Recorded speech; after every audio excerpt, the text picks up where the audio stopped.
न्याय मागुछंती पुओ। Malkangiri collector personal आसिस्टांट भावे कार्य करुथिबा देवनारायण पंडा मृत्यु को प्राय 8 ରୁ 10 मास बीतीगलाणी। एते मास परे भी परिवार को मिलनी देवनारायण पंडा रहस्यमय मृत्युर कारण। निज बापा मृत्यु पछर सत कारण खोजुछंती पुओ विवेक और परिवार। आज जाए से सठिक रिपोर्ट मध्य पाई पारि नाहंती। तेणु निज बापा को न्याय देबा पाई और मृत्युर सत कारण जानिबा पाई सीबीआई तदंत पाई अनुरोध करिसेंती पुओ विवेक। हाय दोस्तों, मैं विवेक पंडा, सन ऑफ लेट देवनारायण पंडा। मैं एक सेकेंड ईयर बीटेक स्टूडेंट हूँ। मैं एक मिडिल क्लास फैमिली से बिलोंग करता हूँ। मेरे पापा पिछले 28 साल से उड़ीसा के मालकानगिरी डिस्ट्रिक्ट में कलेक्टर का पर्सनल असिस्टेंट का काम करते आ रहे थे। उनकी इतनी सालों की नौकरी में उन्होंने अपना काम पूरी लगन और ईमानदारी के साथ निभाया था और कभी कभी वो अपने काम को अपनी फैमिली से ज़्यादा महत्व देते थे। पर इतने सालों की मेहनत और लगन के बदले उनको एक दिल दहलाने वाले और चौंकने वाले मौत के अलावा कुछ नहीं मिला। उस हादसे को आज तक 8 महीने गुजर गए हैं, पर अभी तक हमको उसके बारे में कुछ भी पता नहीं चला है। मैं आज ये वीडियो इसलिए बना रहा हूँ ताकि मैं आप सब लोगों से उस हादसे के बारे में कुछ बता सकूँ और मेरी यही बात मैं सब लोगों तक पहुँचा पाऊँ और हमको इस बात पे न्याय मिल पाए। 27 दिसंबर 2019 को मेरे पापा रोज़ की तरह सुबह 10 बजे ऑफिस के लिए निकल गए। क्योंकि उस दिन ऑफिस में 2 मीटिंग था तो मेरे पापा वो काम में लग गए। जब दोपहर को लंच ब्रेक में मेरे पापा घर नहीं पहुँचे तो मेरी मम्मी उनके फ़ोन में कॉल करने लग गई। जब रात तक मेरी मम्मी को पापा के फ़ोन से कोई रिप्लाई नहीं मिला तो मम्मी ने सबको इन्फॉर्म किया और सब लोग मेरे पापा को ढूंढने में लग गए। 28 तारीख सुबह करीब 11 बजे मेरी पापा की बॉडी ऑफिस से करीब 7-8 किलोमीटर दूर एक डैम से रिकवर हुई। इस हादसे से मैं और मेरी फैमिली पूरी तरह से टूट गए थे। फिर भी हम लोगों ने बहुत हिम्मत जुटा के पुलिस स्टेशन गए, कलेक्टर से मिले और सबने हमें आश्वासन दिए कि यह केस की सही और जल्दी तरीके से इन्वेस्टिगेशन होगा। पर आज तक 8 महीने गुजर गए, हमें केस रिलेटेड कोई भी रिपोर्ट नहीं दी गई है। मैं, मेरी मम्मी और दी इन दिनों में एसपी से लेकर DIG, DG, revenue divisional commissioner, national human rights commission, Odisha human rights commission, revenue divisional commissioner सबको लेटर किए और मेल किए, पर किसी से कोई भी मदद हमको नहीं मिल पाई। और जिस भी डिपार्टमेंट ने हमारे लेटर का रिप्लाई दिया, ये बताते हुए कलेक्टर को ये बताते हुए कि ये केस की जल्दी और सही तरीके से जांच की जाए और हमको उस बारे में बताया जाए, पर फिर भी कलेक्टर सर ने इसके ऊपर कोई एक्शन नहीं लिया। केस रिलेटेड पापा का जो cell phone, hard disk, pen drive जो भी पुलिस ने सीज किया था उसमें कुछ डाटा था वो भी आज तक हमको नहीं बताया गया है।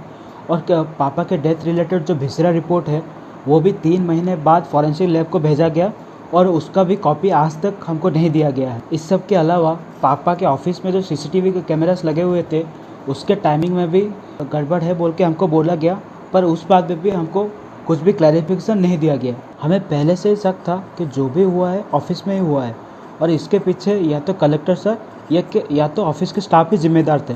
पर जब इतने दिनों तक वो अपने तरफ से केस संबंधित ना तो कोई जानकारी किए और वो चुप ही रहे, इसलिए हमको ये बात पे धीरे धीरे यकीन होने लग गया। इस दौरान हमें बहुत लोगों से बहुत कुछ सुनने को मिला और हमको एक सोशल वर्कर से एक चिट्ठी भी आई थी जिसमें कलेक्टर सर के अगेंस्ट बहुत सारे करप्शन एलिगेशन लिखे हुए थे और उसमें ये भी लिखा गया था कि 27 तारीख के दिन कलेक्टर सर ने मेरे पापा के द्वारा कोई गैरकानूनी काम करने को बोला और जिसमें मेरे पापा ने जब इनकार किया तो कलेक्टर सर ने मेरे पापा के ऊपर हाथ उठाया। और इस बारे में जब हमने खुद एसपी सर को बोला और कलेक्टर सर को भी बोला तो उनकी तरफ से हमको ये बारे में कोई राय नहीं मिल पाई। तो ये सब बात बताने के बाद भी जब किसी भी मौजूदा सरकारी अधिकारियों से हमें कोई भी सहायता नहीं मिला तो हमने कलेक्टर सर और रेस्ट ऑफिस स्टाफ को पापा के डेथ का कसूरवार ठहराते हुए पुलिस स्टेशन में एक एफआईआर दिया। क्योंकि 27 तारीख को ऑफिस में कलेक्टर सर के साथ सभी स्टाफ मेंबर मेरे पापा के साथ मौजूद थे और क्योंकि मेरे पापा कलेक्टर के पर्सनल असिस्टेंट थे तो उनका ये फ़र्ज़ बनता था कि केस पे थोड़ा सा ध्यान दे। पर हमारे तरफ से बार बार उनको केस के बारे में पूछने के बाद भी वो इस मामले में खामोशी रहे, क्योंकि कहीं ना कहीं इस केस में कलेक्टर सर का इन्वॉल्वमेंट है। लोकल अथॉरिटीज़ उनके अगेंस्ट कोई एक्शन नहीं ले पा रही। तो मेरी फैमिली चाहती है इस केस की सीबीआई इंक्वायरी किया जाए और हमको सच का पता चले, क्योंकि एक आम आदमी का ज़िंदगी की कीमत उतना ही होता है जितना कि एक सुपरस्टार या एक बड़े आदमी का होता है।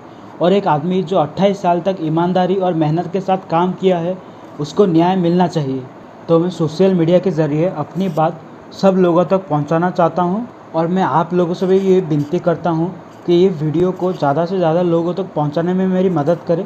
हो सकता है आपकी एक छोटी सी मदद मेरे पापा की 28 साल की मेहनत को ज़ाया होने से बचा सके। हो सकता है मैं आपकी एक छोटी सी मदद मेरी मम्मी जो इस हालत में भी अपनी जी जान लगा दे रही है मेरे पापा को न्याय दिलाने के लिए, उनके चेहरे पे एक हंसी आए और एक परिवार जो टूट के बिखर गया है उनको जुड़ने के लिए एक आशा मिल पाए। Thank you. नमस्कार, मु विवेक पंडा। मो बापा स्वर्गत देवनारायण पंडा दीर्घ 28 वर्ष है ओडिशार मालकानगिरी डिस्ट्रिक्ट रे कलेक्टर पर्सनल असिस्टेंट काम कर आसुले। से 27 डिसेम्बर 2019 रे घर सब काम सारी ऑफिस जाइए किंतु सेठू फेरी नथिले।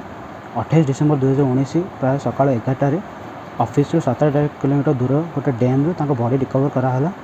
मृत्यु पछर रहस्य मृत्यु पछर कारण एवं 9 मास है किंतु आमको जना पड़ी ना। आमे सब सरकारी ऑफिस को जोगाजोग करने चेष्टा कलु। आम एसपी सार रू नहीं DIG, DG, revenue divisional commissioner, revenue secretary, Odisha human rights commission, national human rights commission, महिला कमिशन समस्त चिठी जो जनवाक चाहलु किंतु कौन प्रकार सहायता आमको मिल पारि ना। और जो भी चिठी आसला आमको जनाला जे कलेक्टर सर ए केस को जल्दी जल्दी तदंत कर आमको जनातु किंतु तापर भी कलेक्टर सर किसी एक्शन नहीं नथिले। जेहेतु बाबा कलेक्टर पर्सनल असिस्टेंट थिले तांके केस को निजे बुझिया कथा किंतु आम तांको बारंबार जोगाजोग करने सत्वे तांके केस विषय किसी बुझी नथिले। आउ जेहेतु बाबा ऑफिस रू गायब होते आउ 27 डिसेम्बर 2019 रे ऑफिस सब स्टाफ पापा सहित प्रेजेंट थे। आम जाचु जहाँ कि ऑफिस रे हिची और ऑफिस स्टाफ और कलेक्टर सर ए विषय जानते।